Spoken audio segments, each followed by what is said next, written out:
Time has flown by so quickly, and high school is now over.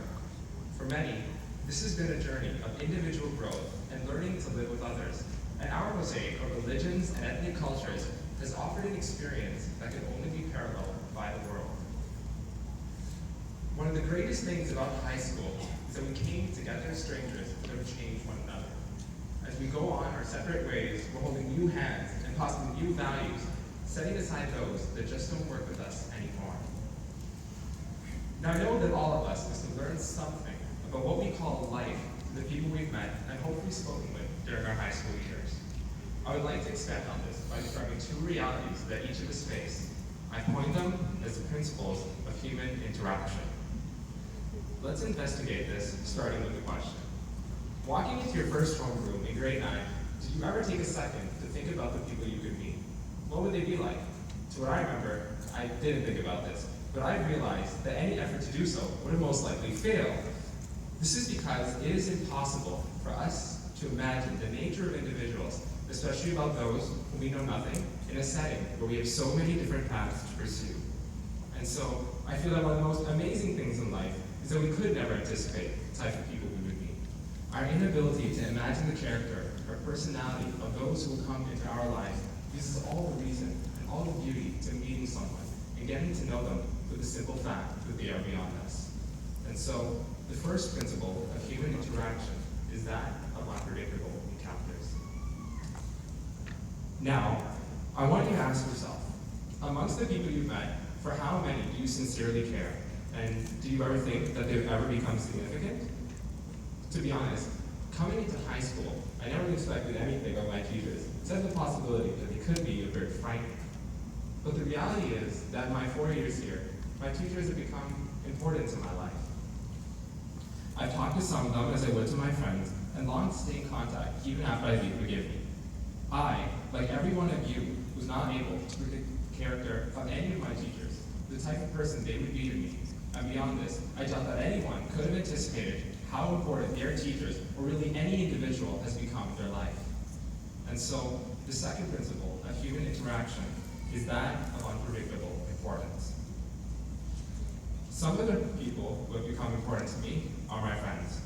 I honestly don't know if I would have survived high school without them. As all of us do, I vented to them about problems in my life, and I hope I've been there for them when they needed me. We've also shared glorious moments with one another, and I have many tales to tell about them. For example, walking through a blizzard with Nimnim, or telling Boogie to be my best man from when I married my best lady. But you'd be listening to me for quite a long time before I were to tell you everything. What I could say, though, is that they say love is of destiny. When we see our families here, but we must find our friends, that is why they are treasures. But beyond ways of thinking about or acknowledging the people we meet, which should make us ever so grateful to God for giving us these lives and these experiences, I've learned quite a lot from conversations with my friends about values that we as human beings should share. And this one is to do with caring and helping one another.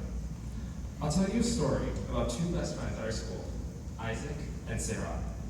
One day, they were both writing two very difficult tests. And having finished the test, Isaac was a bit like, whatever, it's over. But he could see that Sarah did not feel the same way. She had tears in her eyes, and so he went up to her and asked, "Are you feeling all right?" Like all good best friends, he forgot what she said. But after going home and waiting a few hours, he messaged her, asking again if she felt any better. She responded with great appreciation, saying, "I love you so much. Thanks for being there for me and noticing such small changes in me." In caring to the extent to ask twice how she felt, Isaac revealed that he values his friend's feelings greatly. And so does Sarah. Being asked a question as simple as, "How are you feeling?" becomes much greater than what is often presumed. Through Sarah's level of appreciation, we come to see that there is nothing called a small deed or service. Such a nature is determined by how much value we give it. Additionally, when we understand why Sarah was so grateful to Isaac, we realize that the value of our lives is based on how we treat others, not the way we are treated. All in all, the message I want to leave you with is one that we may have learned together during our high school years. Live a life with stories worth telling and a story that you can happily tell. Live a life that is full of appreciation and one that cherishes the reality that it is each other that we have met amongst all the human beings that have come before us stand honored today and those that will come after us. I conclude with many thanks. Teachers and administration, thank you for adopting this as your own children for the last 4 years and setting up this event today as well. Custodians, thank you for keeping our school clean and being patient with us. Parents, thank you for all the support you've given us, whether it be in the form of encouragement or paying for our increasingly expensive futures or priceless lives. Graduating class of 2016, fellow classmates, thank you for voting me as your valedictorian. It was an honor to speak for you and in front of you, and hopefully you too felt honored. And they say we save the best for last, and so thank you, God, for bringing us together, not just today, but in life. And now, to all of you at once, thank you so much for making our McGivney moment simply amazing. Amen.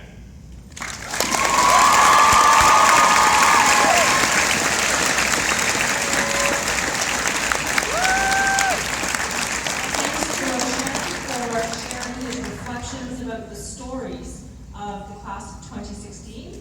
At this time, I'd like to call upon Mr. McManaman to go and present Roshan with the valedictorian plaque.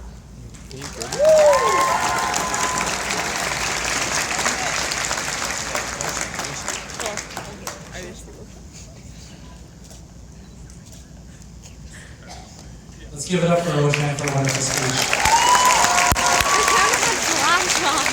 Okay, sorry about that. I don't know what's happening. This one didn't work. I would like to call up Christine Jiganathan for the closing prayer.